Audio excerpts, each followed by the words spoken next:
All I Want for Christmas, a Snowy Spring Romance Book 3 by Michelle Dykman.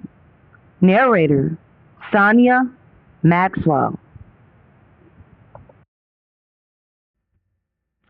Chapter 1. What in the Noah Thomas stumbled, bracing himself against the nearby wall as his feet threatened to land him on his behind. Careful to move his prosthetic left leg into the correct position under him, he stabilized it with his right, regaining his balance.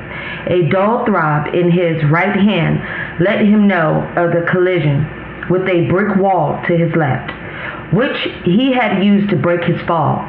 Muttering harshly under his breath, he glanced down at his reddened palm. No damage there, he grimaced. He should have been watching where he was walking, noticing too late the frozen puddle of water under his feet. Without thinking, he curled his left hand into a fist, crushing the small piece of pastel-colored paper stored there. Barely taking the note of the jagged edges, the paper was already heavily handled, its edges worn and torn. He should throw it away. Its presence only served as a reminder of all that he had lost, and the reason his attention had not been on the icy sidewalk. It had been 8 months. He knew what it said by heart. The slip of the paper held 2 words: no name, no date, I'm sorry. Those were the last 2 words between him and his wife, as their marriage imploded. Tennille, his first love and his bride, hadn't needed to sign her name. He knew her handwriting just as the same way he knew how she drank her coffee, black, with 2 sugars, the way she smelled like coconut and roses, and the way she always ate her waffles soft instead of hard and crusty, and all the things a husband should know about his wife. And yet somehow he had missed the most important thing of all, the fact that she was unhappy. Another heavy breath puffed from his chest. It was sharp, like the pain inside somehow would escape with it. It didn't. The hurt lingered, tightening the already strained muscles of his chest, and their soreness was a result of his way of life, his new way of life, the adjustment he had to make. Time had not eased the sting of their parting. The Christmas season, Tennille's favorite, only served to make the memories more prominent in his mind. He opened his tight fist, staring down at the paper again. Why did he still carry it? To relieve the pain that night again and again, to remember her in the way that she had torn out his heart? No, that wasn't the reason. He knew why, and the knowledge hurt just like each reality of her death hit him. It was your fault. His guilt would not allow him to forget, no matter how much time had passed. That one fact remained. It was his fault Tennille was gone. His fault she'd been out that night 8 months ago. His fault the accident happened. He rubbed a work-roughened hand over his chin, feeling the start of new growth there. Tennille had loved his 5 o'clock shadow, had giggled when it rubbed her cheeks as he kissed her, and he pushed the memory away. He should shave or into his pocket, the abused muscles in his chest finally easing. The prosthesis creased slightly as he moved. Another momentum of the night, and a constant reminder that he could no longer return to the life he once loved, a life he would once died for, and in the end, the life that had cost him to kneel. Boy, he was all some beings in joy today. Maybe it had something to do with the lack of sunlight, he mused. He replaced his wooden hat on his head and dug his hands into his pockets for warmth. Noah? His brother Michael Thomas called from somewhere behind him. Noah paused, settling his expression into what he hoped was a friendly reminder. You're headed the wrong way. Michael laughed, coming alongside of him. Which way am I supposed to be going? He meant the words to come out less severe than they did. However, his thoughts, as dark as they inevitably would be given voice. Michael took no notice. Noah returned to Snowy Springs after his accident had been sudden and met his parents with disbelief and compassion. They had to know that living in the same place where he and Tennille had built a life would slowly drive him mad. And they didn't need to know what he was hiding. To him, perhaps the place where he had grown up would ease some of his guilt and allow him to heal.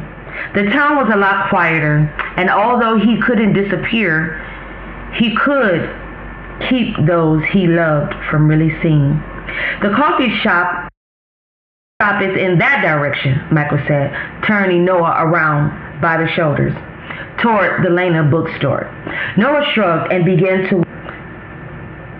Michael fell wordlessly in step behind him, dressed in similar fashion to him, boots, jeans, warm button-down shirt, and a thick coat warding off the chill. The morning air whistled lightly over Noah's face.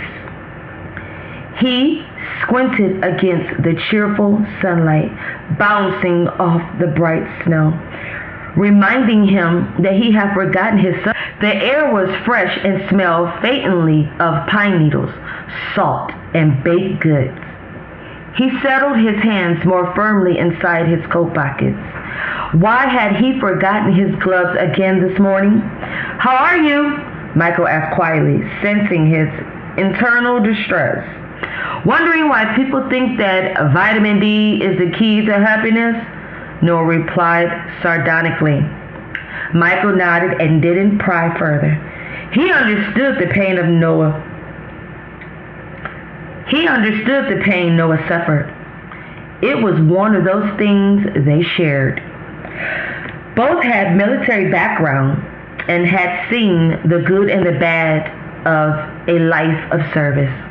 Michael was the only one of the brothers who didn't treat Noah like an injured animal.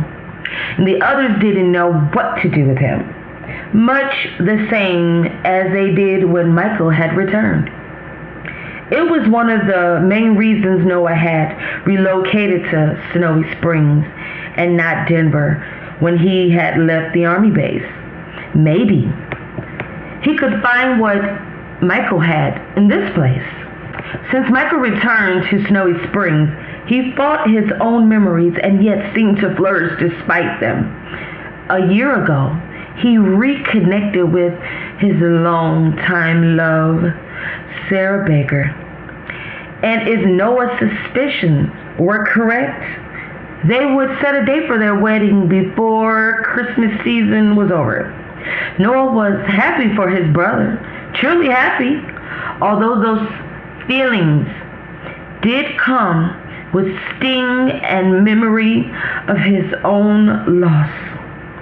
It was selfish to think of things that way, but at the same time, it made his loss more bearable, and Michael had found his happily ever after, and Noah only hoped to find peace. I bumped into Aaron at Sarah's last night. He said, Buck's Christmas tree farm is hiring, Michael said, as the coffee shop came into view. Snowtown Coffee was a Snowy Springs institution, or so Noah had heard. When the exodus of some of Thomas' family members had happened some years ago, the shop had not been part of stop in Snowy Springs. I suppose you want me to check it out? And Michael nodded, wearing an expression that looked something like, duh. Noah sighed. Another thing had changed in his life. When he enlisted, he wanted to retire military. The thought of some other career the time hadn't stopped in Snowy Springs. I suppose you want me to check it out?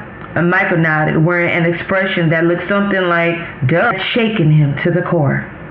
Hey, Michael said, stopping him outside the coffee shop. I know this isn't the life that you saw for yourself. I know it wasn't the one I envisioned for me. Now, I wouldn't change it for anything. Noah was slow to nod. Sure, I'll drive by later. Let's hope Buck is in the giving mood. You know, the small town gossip. He gestured down to his pants-covered prosthetic limb. You never know. Christmas is around the corner and everybody's in the giving mood. Even the town's busybodies, Michael said cheerfully. Noah wanted to smack him.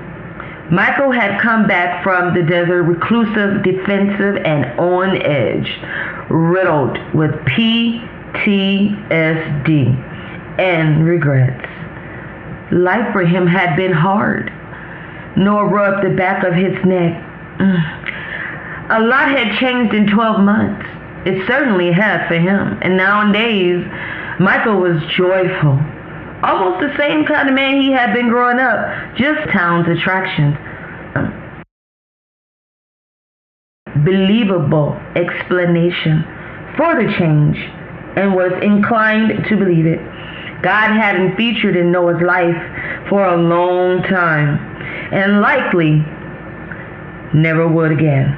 Following Michael into the entrance of Snowy Town Coffee, Noah inhaled a smell of cinnamon, candy cane, and gingerbread. Relieved of the smell of coffee, didn't send his memories spiraling again. Red, green, and white Christmas lights blinked in succession to the tune of Santa Claus is Coming. Snowy Springs began their Christmas preparations early, and Snowtown Coffee was no exception. When the thick snow came in the end of November, the Christmas activities were well underway and ready for the white deluge. This year was no different. It was less than 4 weeks to Christmas, and already the sidewalks, the roadsides were piled high with white embankment.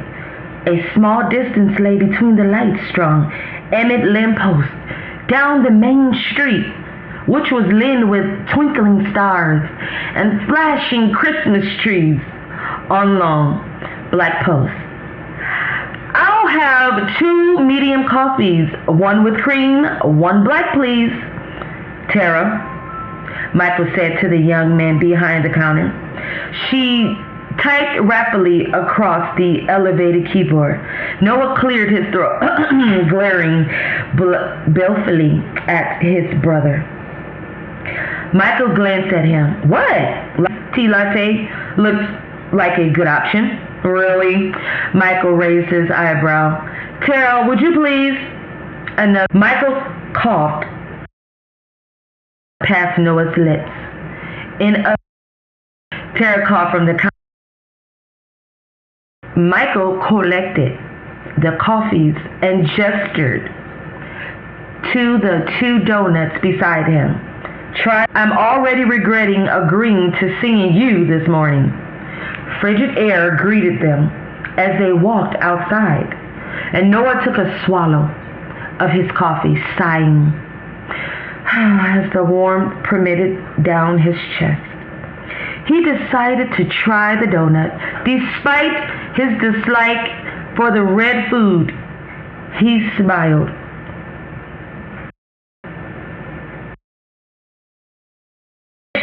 gooey and tasty, in perfect contrast to the bitter black coffee. "It's good to see you smile," Michael said. Noah didn't know what to do with his words. His brokenness was not a secret, and he was sure the pain bled from every thought, word, and action he took. What he hadn't known was how noticeable it was to his family, the knowledge that gave him.